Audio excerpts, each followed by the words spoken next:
Pemilih muda generasi milenial dan Gen Z diproyeksi menjadi kunci pemenangan. Hampir 60% dari total 205 juta pemilih adalah pemilih muda, yakni Gen Z dan milenial. Akan menjadi kunci kemenangan dalam pemilu 2024. Namun masih ada yang belum tahu kapan Pilpres 2024 digelar.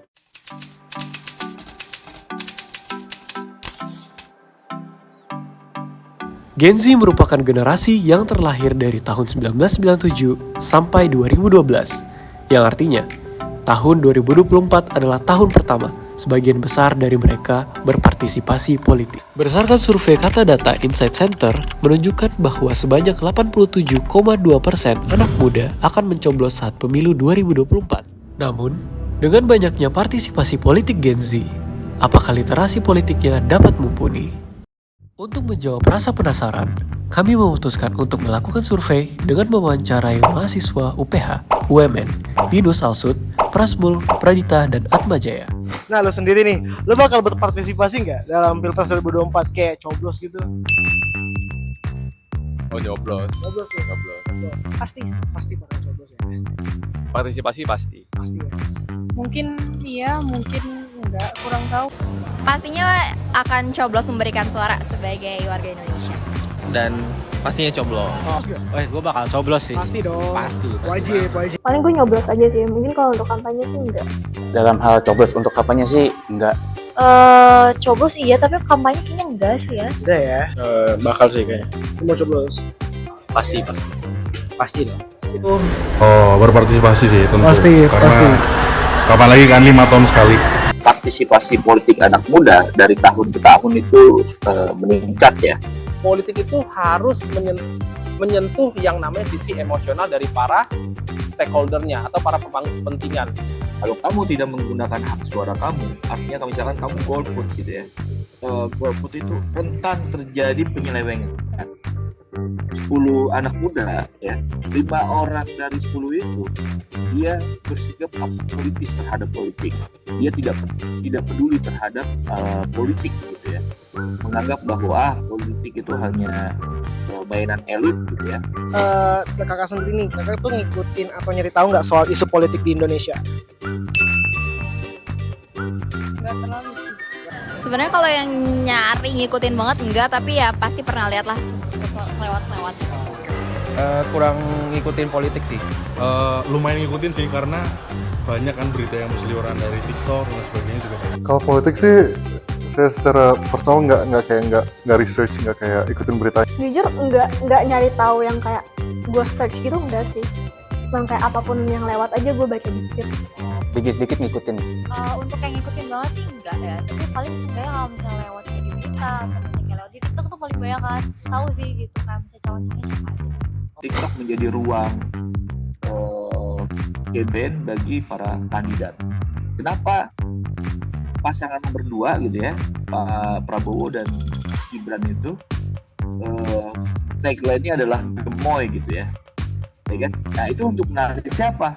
Untuk menarik kawan-kawan tuh.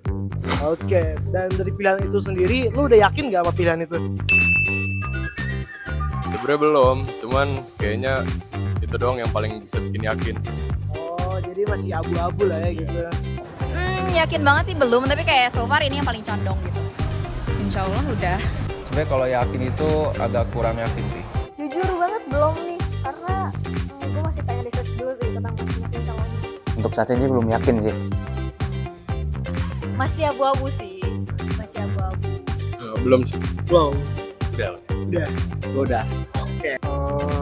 Belum sih, cuman temen-temennya palingan saya bakal nanya orang tua, palingan kayak mereka pilih siapa, kenapa, ntar saya dengar dari mereka aja. Untuk sekarang sih pilihan gue itu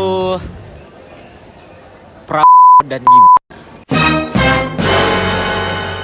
Sebenarnya nggak perlu dikasih tahu sih, tapi nanti kita klik aja ya. Tapi kayak Anak muda itu ketika dia berpartisipasi, ketika dia memilih, dia sebenarnya menaruh sebuah legitimasi.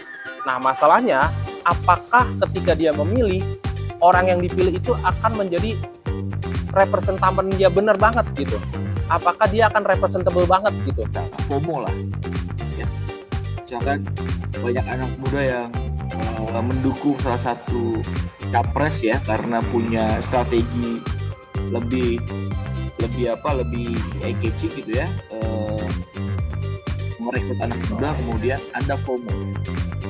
Nah ini yang kemudian juga akan berbahaya buat 5 tahun ke depan. Anak muda ini, terutama para beginners voters, mereka itu masih nurut sama orang tua. Apalagi tipikal kita adalah tipikal orang Indonesia yang masih ketimuran banget. Harapan lu buat politik Indonesia ke depannya gimana sih? Harapannya siapapun yang bakal jadi pemimpinnya bisa mimpin dan bisa bawa kemajuan buat bangsa. Kurang-kurangin korupsi lah. Kurang-kurangin korupsi ya. Semoga politik Indonesia ke depannya semakin, ya pastinya satu jujur, kerjanya juga semakin bagus, Indonesia bisa dibawa semakin bangkit lah, semakin terkenal di kancah dunia juga. Nah, semoga di tahun ini tuh nggak ada senggol-senggolan lagi ya, nggak ada kita sindir-sindiran lagi. Udahlah, kita Indonesia bareng-bareng aja. Pas Pilpres 2024 nggak terlalu banyak huru-hara, nggak terlalu panas, pokoknya siapapun presidennya ya udah legowo aja. Harapan gua politik Indonesia semakin stabil. Masyarakat lebih aktif aja, terus menggunakan hak suaranya gitu. Jadi kesimpulannya gini, belum ada urgensi yang bisa mendorong Gen Z untuk bergerak.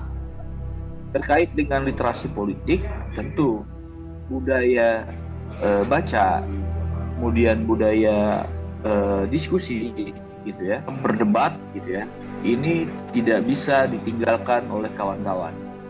Oke, thank you. Bisa dadah dulu nggak? Dadah.